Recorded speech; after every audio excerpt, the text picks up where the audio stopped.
Antara paparan menarik hari ini, ada lagi ahli UMNO tak mahu DAP. PAS bakal tewas di Kelantan kerana isu air. Razman tetap mahu rampas kerajaan Perak.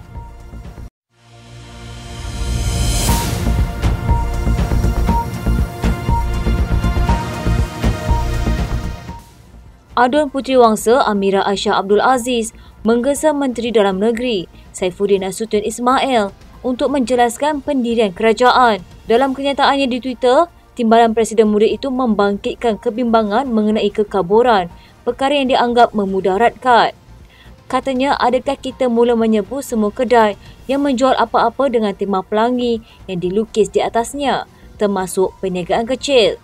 Kita menghantar mesej bahawa tidak selamat untuk jenama dan syarikat beroperasi di Malaysia.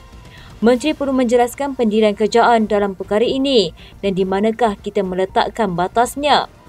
11 kedai Swatch di seluruh negara diserbu oleh Kementerian Dalam Negeri minggu lalu kerana mempamerkan Pride Collection yang terdiri daripada jam tangan dalam pelbagai warna pelangi yang sering diguna pakai sebagai simbol komuniti LGBT. Memetik kenyataan Ketua Pegawai Eksekutif Kumpulan Swatch Nick Hayat Jr.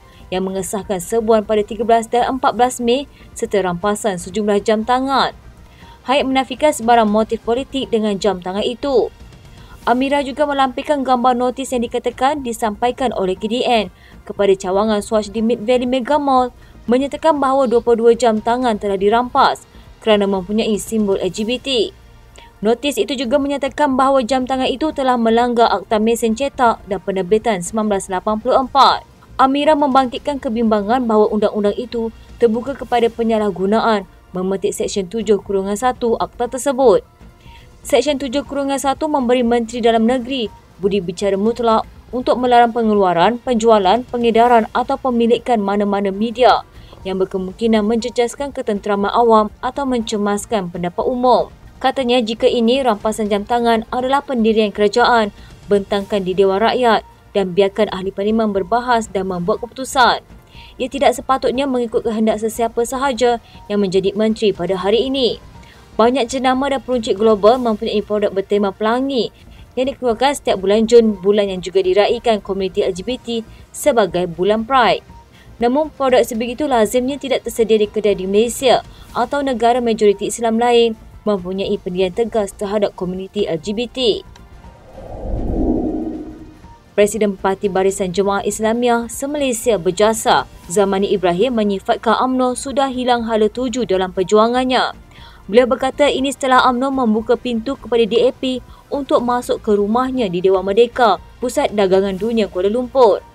Menurutnya, UMNO juga kini hilang taringnya sebagai parti Melayu yang semata-mata demi mempertahankan individu korup dalam kepimpinan parti berkenaan. Merasakan bahawa UMNO telah pun hilang taringnya, hilang hala tujunya, hilang perjuangannya demi semata untuk mempertahankan seorang individu yang korup dalam pemimpin UMNO itu sendiri.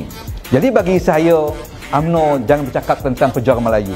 You sendiri pun tak mampu untuk menghalang DAP bercakap di pentas utama dalam rumah tangga sendiri. Saya bimbang UMNO akan menggali kubur di rumahnya sendiri sebab dia membenarkan DAP bercakap membawa agenda DAP dalam rumah tangganya.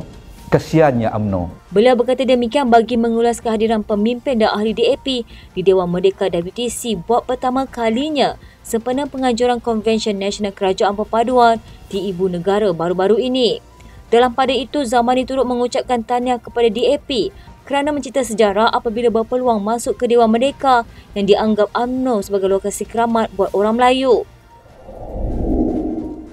Ketua Pemuda UMNO Terengganu, Tengku Hafiz Tengku Putera, menafikan penyebaran poster yang mendakwa mereka menolak DAP dalam pilihan raya negeri itu. Beliau berkata maklumat yang disebarkan itu adalah palsu dan tidak menggambarkan pendirian sayap belia parti berkenaan. Jelasnya setakat ini pendirian mereka tidak bertentangan dan selari dengan apa juga keputusan yang ditetapkan oleh kepimpinan UMNO di peringkat pusat. Katanya semua yang disebarkan itu adalah palsu kerana di Terengganu memang DAP tidak bertanding dan ia adalah keputusan yang diambil bersama BN dan Pakatan Harapan. Bagaimanapun DAP tetap akan bersama-sama menyokong calon BN sepanjang proses PRN nanti. Jadi rakyat Terengganu tidak perlu bimbang atau termakan dakwah politik murahan. Apa yang saya percaya ialah sikap menghasut dan memfitnah ini akan merosakkan keharmonian negara. Sebelum ini, tular di media sosial Facebook poster berserta keterangan undi DAP. Arahan undi DAP tidak terpakai untuk PRN Terengganu. Pemuda UMNO Negeri bertegas tiada kerusi sesuai untuk DAP. Selain itu, pada poster sama terdapat juga dakwaan mengatakan pengundi Melayu yang cerdik tidak akan memberi undi kepada BN kerana melebarkan kuasa DAP. Pada Jumaat lalu, Ahli Majlis Kerja Tertinggi UMNO, Datuk Seri Ahmad Masan berkata, pengundi UMNO di 6 negeri yang akan menghadapi PRN diminta memilih calon DAP di kawasan masing-masing demi mengukuhkan kedudukan kerajaan perpaduan. Jelas beliau tindakan itu wajar mengikut disiplin parti apabila berada dalam kerajaan perpaduan. Menurut seorang pensyarah Universiti Tempatan, Dr. Ahmad Muhammad, isu saguhati raya untuk 9 anggota Lembaga Pengarah Air Kelantan Sdn Bhd boleh menyebabkan kerajaan negeri Kelantan bertukar tangan.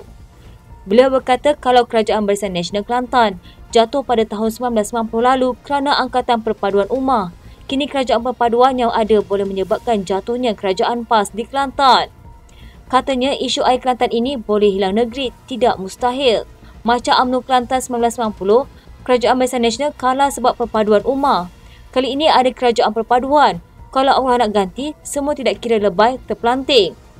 Sebelum ini, tular dokumen yang berupa minit mesyuarat Lembaga Pengarah AKSB yang memberi saguhati raya RM10,000 kepada setiap orang dari mereka.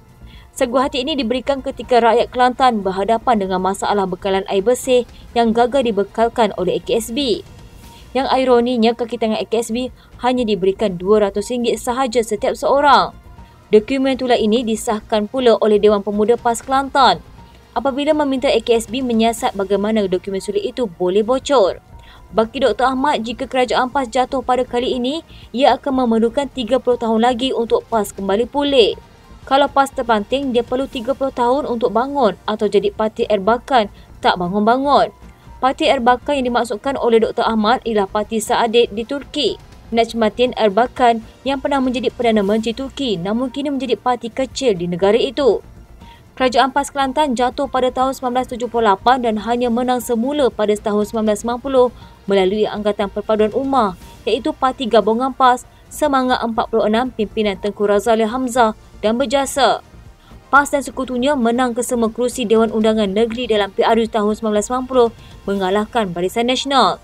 Kini BN dan Pakatan Harapan bergabung di bawah Kerajaan Perpaduan dan akan memasuki pilihan raya di 6 buah negeri termasuk Kelantan yang dijangka akan diadakan pada Jun atau Julai depan. Pesuruhjaya PAS Perak Razman Zakaria berkata, perubahan tampuk pentadbiran di mana-mana kerajaan negeri bukan sesuatu yang asing, sebaliknya ia disifatkan sebagai perkara biasa dalam negara ini. Beliau yang juga Ketua Pembangkang Dewan Undangan Negeri Perak berkata, justru isu pertukaran pemerintahan di peringkat negeri tidak ada kaitan dengan soal gangguan kepada kestabilan dan kemasukan pelabur. Dalam negara ini berlaku biasa.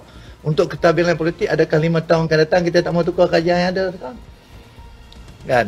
Dan sebelum ini pun kita berlaku berbagai-bagai pertukaran kerajaan. Dan di Dewan kita sendiri pun berlaku pertukaran kerajaan, berlaku pertukaran menteri besar. Penggal lepas sekali pun kita berlaku pertukaran Perdana Menteri sebanyak 3 kali. Pertukaran kerajaan. Apakah dulu kita tak memikirkan soal kestabilan dan juga kemasukan pelabur tu? Jadi biasanya pelabur ni dia tak berkaitan, ni proses politik tu biasalah. Rasanya kenyataan tu tak perlu. Razman sebelum ini mengulas berkenaan kenyataan Menteri Besar Perak Datuk Seri Sa'arani Mohamad yang menyifatkan kabar angin ada usaha menumbangkan kerajaan perpaduan di Perak itu dikuatiri akan mengganggu kemasukan pelabur ke negeri itu. Sebelum ini media tempatan melaporkan Ahli Dewan Undangan Negeri Gunung Semanggul itu mendakwa terdapat beberapa adun kerajaan bertemunya di sebalik kabar angin bahawa kerajaan Perak akan tumbang. Ketika ditanya pemberita tentang dakwaan berkenaan, Razman yang juga Timbalan Pengerusi Perikatan Nasional Perak itu enggan mengulas dan tidak mendedahkan nama adun kerajaan yang bertemu dengannya. Sebaliknya, beliau berkata perjumpaan dengan adun-adun kerajaan hanyalah pertemuan biasa seperti ketika menghadiri kenduri kendara dan sebagainya. Ya, ramai. Tanya Arafat. Tanya. Tanya dia lah kata. Dia yang nak jadi esko jadi. Dalam pada itu, Setiausaha PN Perak yang juga adun Sungai Manik, Datuk Zainul Fadil Paharudin menegaskan desas-desus perubahan tampuk pentadbiran di negeri itu bukan bermula daripada pihaknya. Sebaliknya, beliau berkata kesemua aduan pembangkang ketika ini hanya menjalankan tugas masing-masing sebagai wakil rakyat tanpa menimbulkan dakwaan berkenaan. Sekian rentasan malam di TV pada hari ini. Jangan lupa follow Facebook Malaysia Deadline dan YouTube Deadline TV. Dapatkan info terkini di Facebook serta YouTube di TV.